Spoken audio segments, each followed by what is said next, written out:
And welcome back. So what? The weather is crummy outside. But garden enthusiasts know that there's still plenty of time to ensure a safe and beautiful landscape for next year. I can't even believe you can still plant, which I can't wait to find out more about. The plant doctor, Melinda Myers, is here to help winterize your yard. Great to see you. Good to see you. And my goal is to leave here with Tiffany having a little different perspective about fall. Now, granted, it's hard to follow the Thanksgiving table spread with winter interest. But one thing that I'm working with American Transmission Company to get gardeners to plant plants, native plants that are good for pollinators. And it's not just in the summer.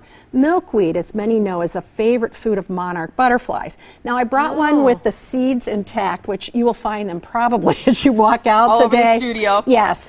But the reason I did this, if you live in the city or maybe you don't want them spreading, all you need to do is clip off the pods before they open. You eliminate the seeds. You'll still have the plants next year.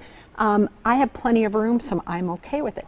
Asters, we love asters in the fall, the purple and the white flowers. But leaving the seed heads for the winter, the birds love the seeds, so you're bringing birds, which is motion and color and activity. I don't know about you, but having the birds at my feeders and in my landscape makes winter a little more tolerable. So even in the winter, they'll come to your windows if you got those guys. Yes, if you put them in if you've got them planted in the garden. Actually, there was some recent research that said you'll get better variety with plants in your landscape. So planting natives, that'll bring a lot of our birds in. Not only do they eat the seeds in the winter, so that's great to see their motion, but next year they'll be back and help eat some of those insects too. So leave things stand. You'll enjoy the beauty, you'll increase the hardiness of your plants, you'll bring in the birds and many beneficial insects over winter on these plants. What's your point about overwintering shrubs and perennials in particular? You know, I brought it. We're going to do a little faux demo here, hopefully. So imagine this is a vacant part in your garden, and you can't resist all those sales at the garden center. I don't know about you, but I always buy more plants than I have time to plant.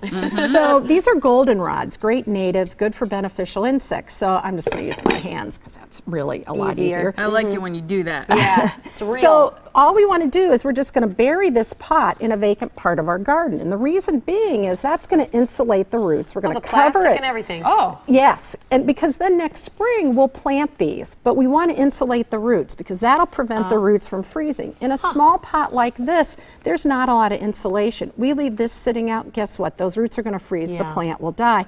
So if you went to the garden center or maybe you bought too many in the spring, you can heal them in for the winter. The next spring when the garden's ready, you can get out and get planting. That's wild. I didn't know you could do that. Yes. That's What's interesting. the tall one over there? You just because we didn't get to it. This is switchgrass, which is a native grass, and there are many wonderful cultivars. Finches love the seeds. Beautiful in the winter. I have to tell you a funny story. I was out collecting from my gardens and I was looking, I planted a bunch of switchgrass and they were little plants. Missed this whole natural planting in my yard. Had the headlights on so I could collect last night. But how beautiful it looks in the winter. And if you do have some plants that maybe you get in late and you want to get them through the winter, after the ground freezes, we want the ground to freeze, you can put the straw right in front, the closest to you. Spread straw or evergreen boughs over top once the ground freezes. And what that does is it prevents frost heaving because in the winter... Can you use leaves or no, it has to be a straw? Leaves are kind of not the best insulator. They tend to mat down and freeze up. So bag those and save them for next year's garden or shred them and put them in the garden, work them in.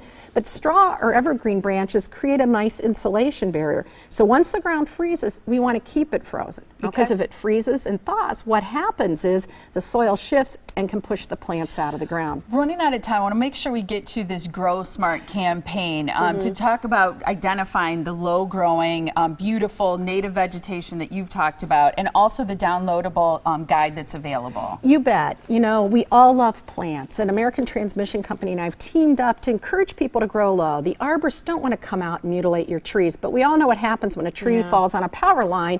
Everyone's unhappy. So as we're looking at planting near transmission lines, this is a good opportunity to replace anything or avoid the problem, better yet. And so all of these natives are low growing.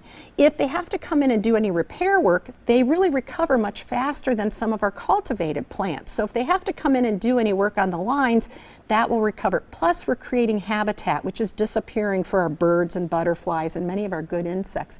So we're doing a lot of positive things to make the environment better and to have a beautiful place to look if you're near a transmission transmission line or driving by. These are beautiful. Even in the winter, Tiffany, Even I'm going in to the check. winter. I don't like winter, it's just the fall. I like to All right, check thanks, some butterflies and birds. You were That's nice right. enough. Here's the website that you just saw, atc-growsmart.com, and you've got a giveaway as well. Caller number 7 will win the Minnesota and the Wisconsin books right there. It's Getting Started Garden. What is it? Garden Guide. There you go. Garden Guide. So call us right now, 414-799-4444. Caller number 7 will win. Thanks, Melinda. Thank you. Great to see you.